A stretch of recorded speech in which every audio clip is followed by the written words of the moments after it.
আসসালামাইকুম, আমি নুসরাত জাহান লিয়া। কেমন আছেন আপনারা? আলহামদুলিল্লাহ, আমরা ভালো আছি। চলে এসেছি প্রতিদিনের ব্লগ নিয়ে। আজকে আমি চলে এসেছি বিয়ে বাড়ি স্টাইলে একটা সালাদের রেসিপি। আসুন দেখাই, শেয়ার করছি আপনাদের সাথে। নিয়ে নিয়েছি দুটো টমেটো, খিরাই, অর্ধেকটা লেবু, অর্ধেক গাজর, দুটো কাঁচামরিচ, একটা পেঁয়াজ। যেহেতু আমাদের বাসায় মানুষ অল্প, তাই আমি অল্পতেই করি। আপনারা চাইলে এর চেয়ে তো বেশি করতে পারেন। আর আমি ভয়েসটা কিন্তু পরে দিচ্ছি, কারণ বাসায় প্রচুর শব্দ হচ্ছে, যার কারণে। তো প্রথমে অর্ধেকটা গাজর আমি সবগুলো সবজি কিন্তু ভালো করে ধুয়ে নিয়েছিলাম। এখন পাতলা পাতলা করে ছুরি দিয়ে কুচি কুচি করে কেটে নিচ্ছি। নর্মালভাবে আমরা যেগুলো বাসায় সালাদ তৈরি করি সেভাবে। এই তো এইরকম করেই গাজরগুলোকে পলে নিয়েছি। সবগুলো গাজর গাজরটা সম্পূর্ণ পলে নেওয়া হয়েছে।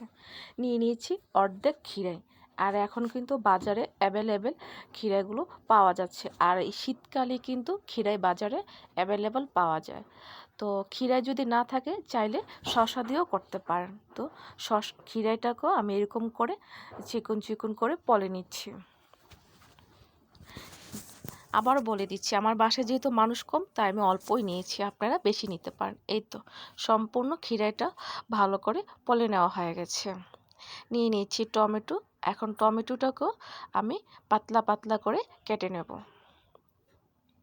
আমি এখানে ছুরির মাধ্যমে করছি, আপনারা চাইলে দা বটি দিয়েও করতে পারেন।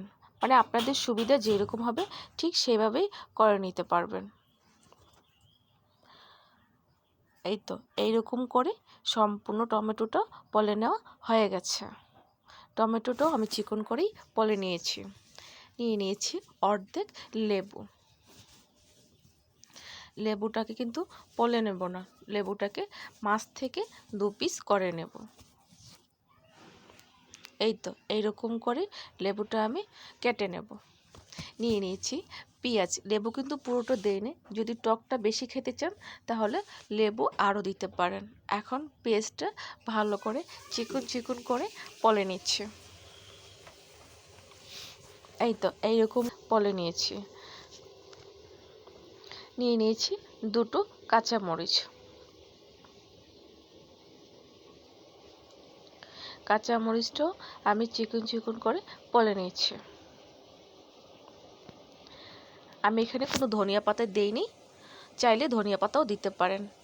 গাজর, খিরাই, তারপর হচ্ছে টমেটো, লেবু, পেঁয়াজ, কাঁচামরিচ দিয়ে দিচ্ছি লবণ। এখানে আমি খাবার লবণটা দিয়েছি, চাইলে বিট লবণটাও দিতে পারেন। দিয়ে দিচ্ছি টমেটোর সস। দিয়ে দিচ্ছি কাসুন্দি।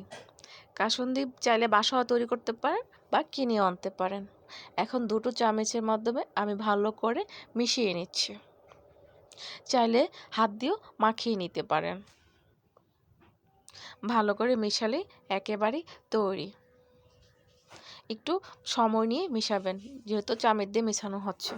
তো চারিপাশ থেকে আমি টিস্যু দিয়ে পরিষ্কার করে দিচ্ছি। তো আশা করি এইরকম করে বিয়ে বাড়ি স্টাইলের আর সালাডটা বানিয়ে বাসার সবাইকে নিয়ে খাবেন। পোলাও, রোস্টের সাথে বা চিকেন তন্দুরির সাথে খেতে পারেন এই সালাড। আশা করি আপনাদের খুব ভালো লাগবে। আর ভালো লাগলে আমার চ্যানেলটাকে সাবস্ক্রাইব করে দেবেন, আমার পাশে থাকবেন, আমাকে অনেক অনেক সাপোর্ট করবেন। আজ এই পর্যন্তই। সব ভালো থাকেন, সুস্থ থাকেন। আবার আসবো। আল্লাহ হাফেজ।